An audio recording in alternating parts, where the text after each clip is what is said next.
led you to finally join the course? You, clearly. Yeah. Yeah. Like, I'm sorry.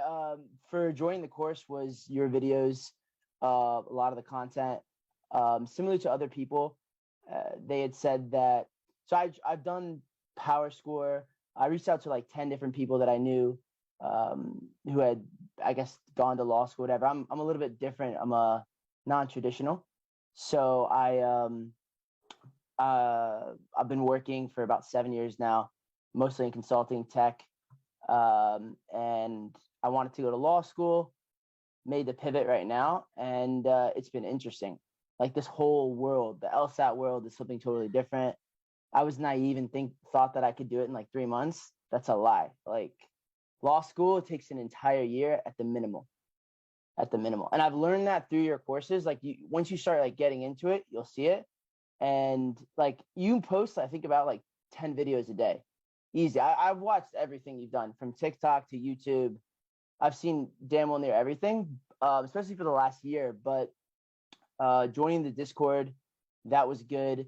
Your review sessions are good. You're like, I can compare yours to Power Scores to like other things that I've seen. And it's condensed. It's easy. It's nice. Which was really good, to be fair. I had like a 7-point jump. So I'm happy. Awesome. Yeah. No, that's great. It means a lot to me. I'm so glad that the material has been useful to you. I mean, I try to boil things down as simply as possible. I know longer isn't always better, right? I mean, it's overwhelming sometimes to have too much. A client would send something back to me if I put it too long. So I like how yours is very to the point, direct. And I think that it was good for me. I saw there was a girl that posted a video. I think you reposted it. She was saying that sometimes it's good to switch up your study styles. So if you're using, let's say, Kaplan, PowerScore, Sage, whatever, go to something else and you can really make a huge difference. And if I ever had like advice to anybody, that's what I would do. So hopefully I'm submitting tomorrow. And that's what I wanted to talk to you about, if possible. I want to ask you everything about law. Sure. I'll do what I can. Well, I just want to ask you about like this whole process of admissions. So I'm a non-traditional. I've just turned 30. So I'm a little bit getting that. Happy birthday. Third life crisis. I feel like I'm so old. It's insane. But no, because I was talking to somebody and they're younger. They haven't reached that like the 30 and then going to the side. I'm like, dude, you're going to hit it. And you will have thoughts like you will have like an epiphany. Like there's nobody that I know who's reached this level. And if they are where they are, like they're really happy. If they're not, they have a lot of ground to make up. Or if they want to make a change, it's like, yo, I need to make a change this year. This is my year situation. I definitely with the pandemic, and I think everybody was on the 2020 grind, and then that kind of got pushed to 2022. But all part of the struggle, right? Yeah. So I wanted to know, in college, I never really plan to go to law school. Definitely wasn't in the cards. Like, just didn't think about it. I did computer information systems. It's definitely not a major. I would have done history for sure. I find it really enjoyable. I do pretty well at it, thankfully. But that was the one that if I wanted a high GPA, I would have done that major, maybe, something like that in the arts. I don't have a good GPA. And if is this confidential or no, this conversation? So these conversations, I mean, I do typically record them for release, but if you're not comfortable with that, that's totally fine. Or I can cut out certain parts. Okay. I was going to tell you. Yeah, I was just going to tell you like my GPA, if that's. Yeah, that's fine. Yeah. Oh, okay. So I have like a 3.07, not the highest GPA in the world. I live in the DC. I actually live in DC, not that far away from the Georgetown Law, GW. Mason's not far from me. I think you're in New York, correct? Yep. Yeah. So I love New York. Best place to work in the world. Best place. So I wanted to know, on the 509 reports, there are 25, 50, and 75, right? They'll show you like their different ranges. Where do you need to be falling if you need to be a splitter? So I've seen some of your videos on splitters, but I think from what I've seen, it's a very, case by case basis from a lot of your videos. So I wanted to specifically ask you about my case, if possible, since I have you, what your thoughts were on that. LSAT score, I just got a 163, was my best score. Nice. Congrats. Thank you. I was hoping for higher, but I mean, it is what it is. to score your highest PT is pretty awesome, though. I mean, not everybody does. So that's the best you could have reasonably expected. Yeah. That's a pretty good situation to be in. So you scored high on the LSAT. GPA is a little bit lower than you'd like. Yeah, to some extent, it can kind of cancel out. To answer your question, let's say for a given school, you're at the 25th on the GPA. Yeah. GPA is lower than you wanted. LSAT is roughly at the 75th. You're in a pretty good situation. If you're at 25th for one and 50th for another, not ideal. It is what it is. It is. I'll just be real about it, right? The numbers objectively don't lie on that one. Yeah. But that being said, you have a couple of options. You can either retake the LSAT, or if you're done with the LSAT and don't want to look at it again, that's fine. Then in that case, you want to pump up the soft factors as much as you possibly can. So you going for the unlimited edits is a great choice if you want to focus on what you can control at this point. Yeah. So I've definitely done unlimited edits. I'm about to probably be applying to 15 schools tomorrow. I think that's the game.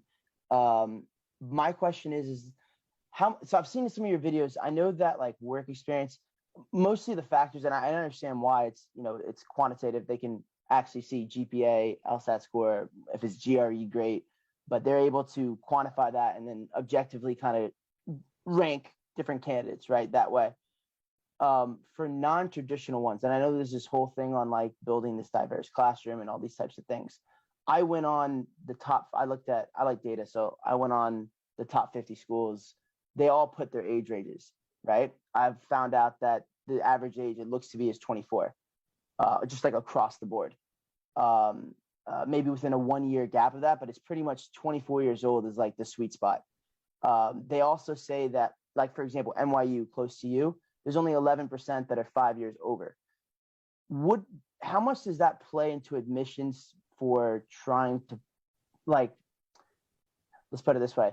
You have different things for diversity, right? How much does the age card go into that? I guess would fall into diversity, would it not?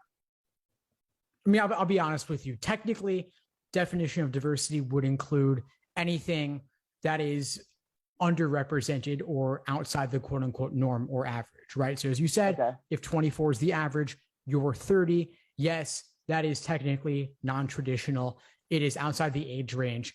Is age diversity the primary kind of diversity they're looking for? Probably not, but probably not. I mean, realistically, it's underrepresented minorities, racially, specifically African Americans, Latino, that sort of thing. Unfortunately, Middle Eastern is not considered an underrepresented group that benefits from affirmative action. African Americans do not benefit from affirmative action in that way. But I want to circle back to something you talked about earlier, which was you went for computer networking. You wish you'd done history. I wanted to jump in and interrupt you right there and be like, no, actually, computers are way better for law school admissions purposes because that is unique.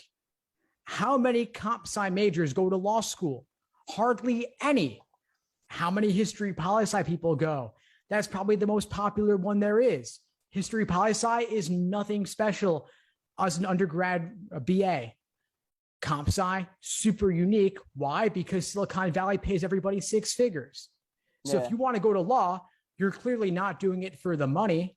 And that's a very unique background and perspective to bring to the law school classroom. Plus, when you graduate and you have a JD and you actually understand computers, every startup's going to love you. Every tech company is going to love you if that's what you want to do. That's the goal. Because that's great. Then you're in a really ideal, you're setting yourself up ideally there to be in a very unique situation where you actually will understand what you're working on. Whereas, I mean, you've seen things about the Supreme Court doesn't know what social media is, right? Like, legal profession is so backwards on tech. For you to actually understand tech and have a JD, it's the perfect intersection right there. I would highlight that. So you're part of your guys' edits. One of your teammates, Nora, we changed around my personal statement, and that's now like the theme. Why law with the that's what you want to do. That's exactly it. So I mean, we're talking. I know you're all doing the edits. You're finishing things up. You're going to submit, but I just want to tell you, like, this is the diversity, and for you and anyone else who listens to this later, this is the diversity element I want you to focus on highlighting, not the age thing, because yes, being an older than average applicant is unique, but the only way you earned being 30 is by not dying before the age of 30. Like it's not, for some people that is an accomplishment, but that being said, I think the comp sci is a much more unique accomplishment to bring to the table. I appreciate that. Talk to me about this. So how does it work with transfers, right? So we talked about obviously not going the traditional route, potentially, I'm applying to a range of schools. So trying to get some safer schools on there, trying to get maybe some reach, dream schools, et cetera, et cetera. Talk to me about the process or your take on transferring versus not transferring. So like after the first year, right? So it's like, let's say you come non-traditional, maybe you didn't have the GPA. Okay, fine. It is what it is 10 years ago at this point. So like, what exactly do you do now? If let's say you wanted to graduate from a dream school, let's say you're from New York. So if you wanted to graduate from NYU, you've said before, Brooklyn University was a great school to potentially get into that New York theater, right? I think I've seen in one of your videos before. So if you wanted to one day say, hey, I want to go to NYU, this is my dream, et cetera, is that something you would recommend? Or would you wait a year, maybe take the LSAT again? Given the option, right? Great questions. Okay. So first I'll say that as just a preface, I would never go to a law school where you wouldn't be happy doing all 3 years there. Okay. You can never assume that you're guaranteed to transfer out later. Okay. Inertia is a very powerful force. You form friendships, you settle into the community, you might end up renting an apartment nearby. And obviously within New York, everything's close, but I wouldn't assume that transferring is definitely going to happen. You also can't assume that another school is going to accept you that you want to go to midway through. However, if you are performing top of your class, wherever you initially go, then you have the maximal chances of then transferring out to a better ranked school where you will then lose the advantage of being a big fish in a smaller pond. Okay. Of course, you did get the fancier sounding degree in the end and maybe better professors, better connections, all that sort of stuff. I'm just saying there's a lot of pros and cons on both sides. If you painted the other option of waiting a year, retake the LSAT, apply with the hopes of getting into the higher ranked school right off the bat. That is another option. There's no easy answers here. Nobody ever wants to wait a year, but there's also no guarantees. So there's no easy answers. I mean, if you really want to apply this cycle and start this fall, then go where you can with your current score and GPA and see where you end up. But you also don't have to accept any offer of admission that you get this cycle. You could choose to see what you get and then say, you know what? I don't like any of these options. I'm going to negotiate for more scholarships. And if I still don't get what I want, then I'll wait. Or you can just say, you know what? I didn't love these options, but I just want to get started and maybe I'll transfer. But the maybe is the key word there, not a guarantee. It's just a maybe. Touching on that, how exactly, so let's say in the negotiation process, how would that exactly work? Would you ever do like a three-way parlay where, you go to school school A gives you, let's say 5K, school B doesn't give you anything, school C you're on the wait list, right? So if they give you 5K, do you maybe get the 5K from school B and then use school B to get into school A? Is that too much? You could do that. No, that's fine. I mean, is that very normal there? I don't know how like I said, non-traditional here, but I'm just curious how the ins and outs, how the game is played. Yeah. I mean, I actually wish more people negotiated in the way that you said. I mean, it's one thing at a used car dealership, negotiating is the norm and expected. However, and in more traditional societies, it's also normal and expected. It would be rude not to. It'd be like, wait, you ruined the game. There's no game here. You want to play the game. In law school, though, for some reason, people feel like because they're these massive institutions and everything feels very formal, that it's somehow untoward or impolite to negotiate. Yeah. But in fact, most people don't pay sticker. So in a way, you're kind of a sucker if you do. And it could be that you're paying sticker just because your numbers are low.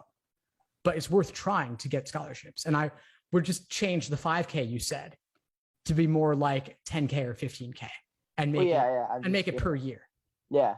Well, I'm thinking, so I don't want to be too rude or anything. I don't know if, since we're recording, but I'm thinking more on the lines of, you know, in corporate America, if I go for 2 jobs and I want to go work at company A at the end, and I know company A's median is this much, and I know I can do that job, but, you know, they have a million applicants all around the world or whatever. Let's say it's New York. They're getting it from everybody. I'm going to leverage my company's thing to another company to go and get the third company if that's where I like need to be. I think it's very common in like tech consult. Like, that's very common. I just don't know if it's common in law school admissions. Yes, well, as I said, I mean, it's not as common as I would like it to be, and that's just because that's only because applicants are intimidated by negotiating, and we're somehow taught that negotiating is rude in an academic, polite context. But again, there's big money on the table here. Yeah, exactly. So there's big money. There's big money on the table. Why am I gonna let it go? Yeah. And I mean, coming from a comp sci background, I mean, engineers, all programmers are highly desirable. And so as a desirable asset of labor. Yeah, that's why I think we are able to do that. That's why I'm asking if well, here's the thing though, if law schools talk to each other, and obviously you see all these reports and how they set the scale for how much each applicant can get, I guess to limit what we're talking about essentially. I know there's different laws against it, and you know, the Supreme Court's dealing with all these different things, but my question is, my main question is, and I think this is good for everybody, would it negatively impact you if they were to find out, hey, Steve over here, he's talking to 3 schools, he's trying to make his decision, he's trying to get the best deal out there? Is that a problem? No, there is nothing wrong with it. There is nothing wrong with it in the slightest. And it's your obligation to yourself and your future self to set yourself up for the best possible offer. And so negotiating with different schools, talking to multiple parties simultaneously is totally fine, as long as you are honest and as long as you are polite. Note that being honest doesn't mean you have to show all your cards. Yeah. You don't have to disclose more than you need to. And it's also okay to apply to a school that you have no intention of going to, simply to get a more appealing offer. Yes, that's totally fine. That's gonna be my next question. Yeah. So that was you had said that earlier, and I was gonna be like, is that something you would do or not? Because and how does that work? So from what I've seen in previous videos from yours, I think it needs to be by location and then by ranking. Is this correct? Yeah, so location and ranking are both key factors because you want to compare like to like. So a school on the East Coast doesn't really consider, let's say a school that's ranked 15 on the East Coast. Georgetown. Okay, fine. Georgetown. Yeah, they would not. 15. Perfect. So they would not consider a school ranked 50 in Texas or the Southwest to be a real competitor. Yeah. And yes, there may be someone who wants to go to Georgetown and also has their significant other in Arizona. That could theoretically happen, in which case that would be an actual competitor for that individual applicant. Yeah. But on average, Georgetown isn't thinking, I'm really worried I'm going to lose a ton of students to schools in Arizona. That's just not how they think. But if it was Georgetown and George Mason, and what was the other, American or something else? So Maryland's actually ranked 50th. Yeah, okay. I think GW is 27th. And then I think AU is 81st. Okay. And I believe Mason is 41st. I'm pretty close on those numbers. Okay, so let's say then because they're all in the DC area, you could then say to Georgetown, I got a full ride offer from Maryland. Yeah. If that's true. If you get a full ride offer from Maryland, you could say, I really prefer Georgetown, but I can't pay sticker at Georgetown when Maryland gave me a full ride.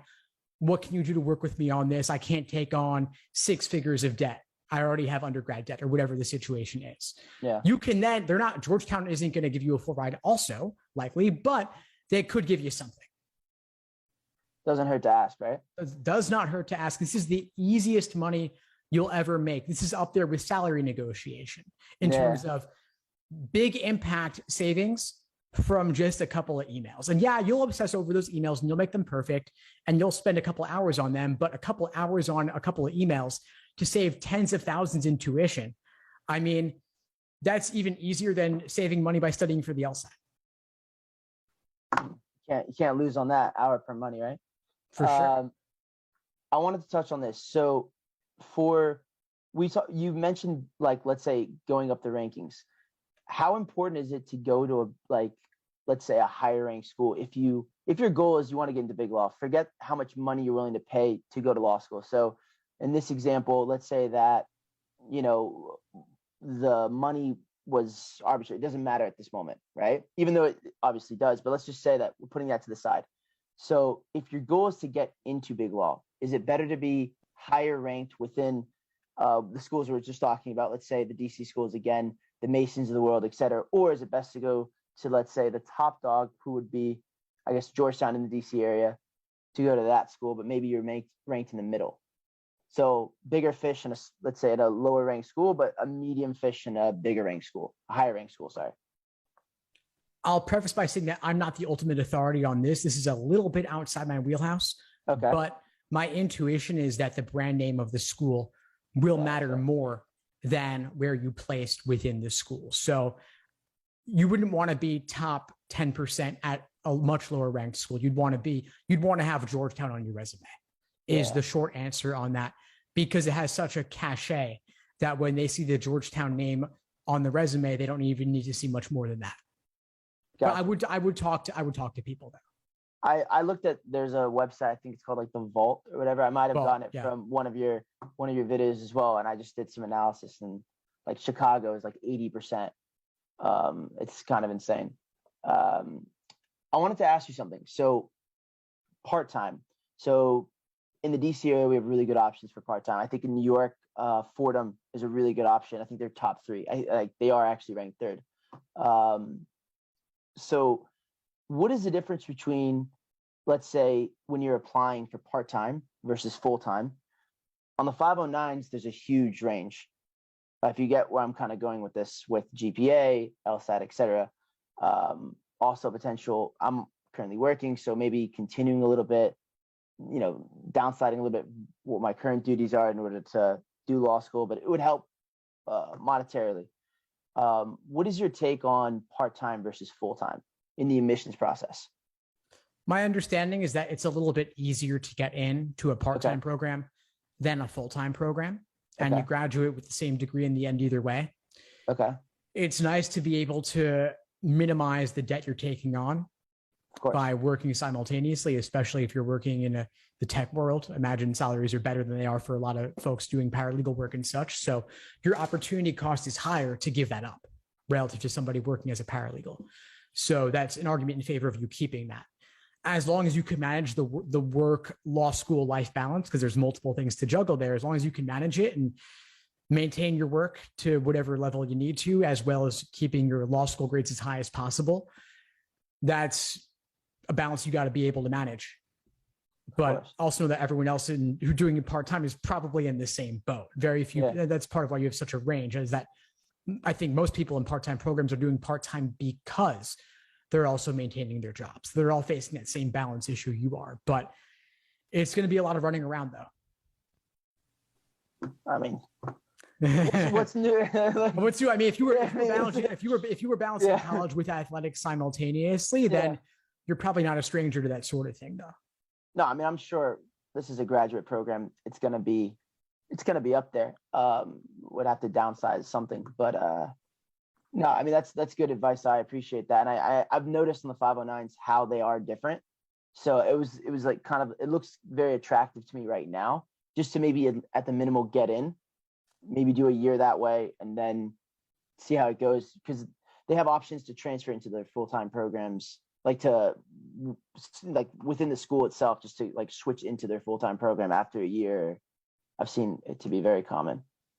I wanted to know, okay, I've seen things about the scoring bubble, and I'm very curious on this. For somebody right now, right?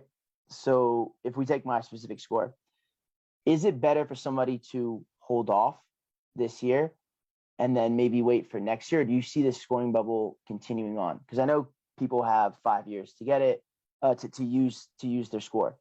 I also know, if we look at the labor statistics, that there wasn't as many jobs, let's say in 2020, when the scoring bubble was, but right now everything is hot. Like everybody's hiring.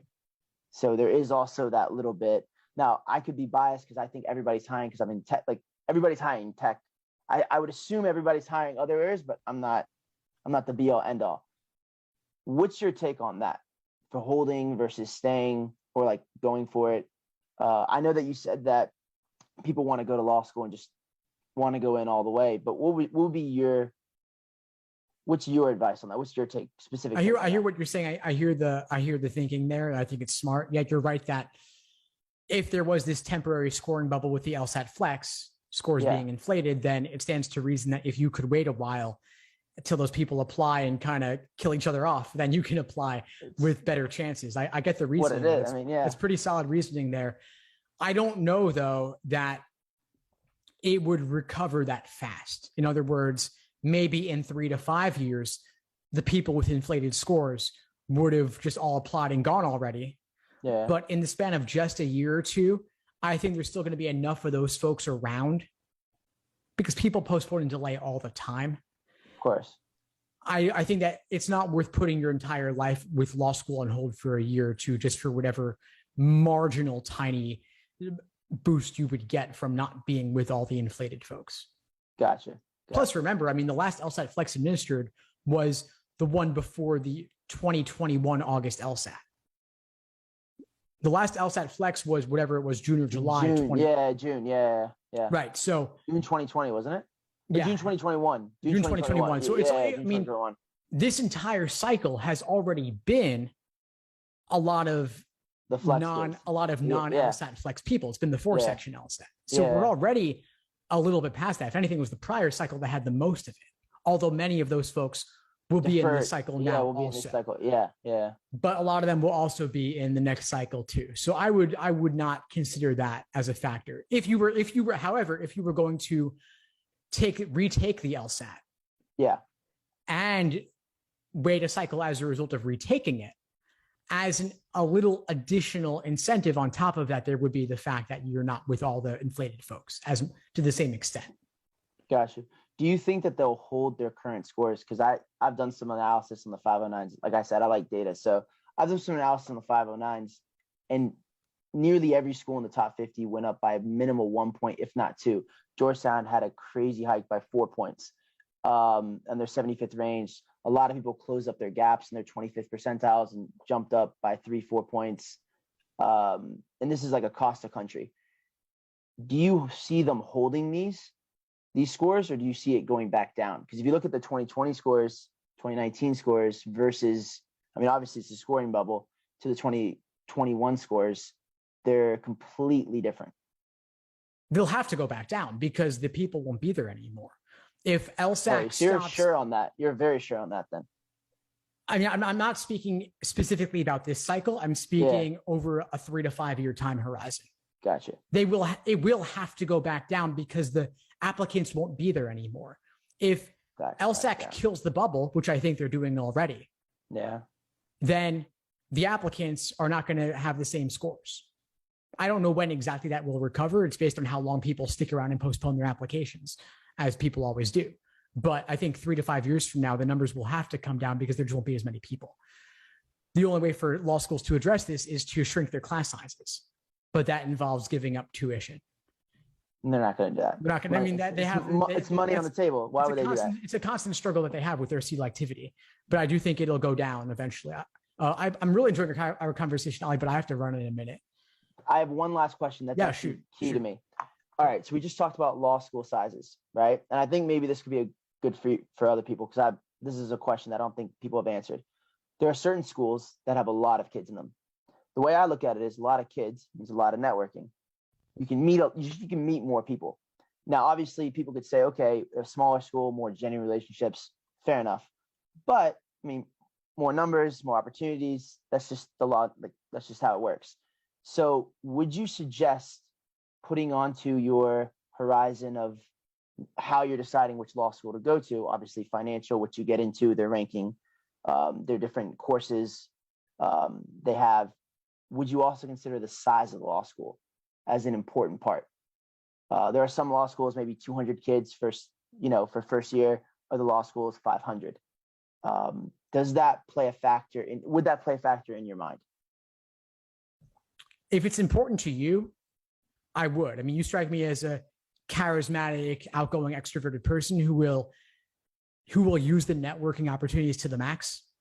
Not everybody will. So for you specifically, I'd say yes, consider that. I wouldn't make it the only factor though, because there's also the type of people you want to associate with. There could be a smaller school. I think Yale's law school is not very big, but the kinds of people you would network with there are definitely people worth knowing for future career prospects. The same would be true of Georgetown and a lot of the other schools you mentioned. So yeah, it's a factor. I think you want to be happy where you go and you want to be able to maximize the benefits you get from going there, and networking is certainly a part of that. Awesome. I appreciate it. It's been a pleasure speaking with you, and I've really enjoyed our conversation, and thank you so much. And please give if you talk to her, please give a very nice thank you to Miss Nora. And yeah, I appreciate everything, man. Thank you so much. So for sure, Ali, it was a pleasure. Great to meet you, and please keep in touch and let me know how things go for you. Definitely will do. Thank you. Thanks for tuning into the show. Please subscribe if you haven't done so already to be notified of new episodes as I release them. And feel free to reach out if you need anything at all as you move forward with your prep. I'm happy to help however I can. In the meantime, I'll wish you all the best and take care.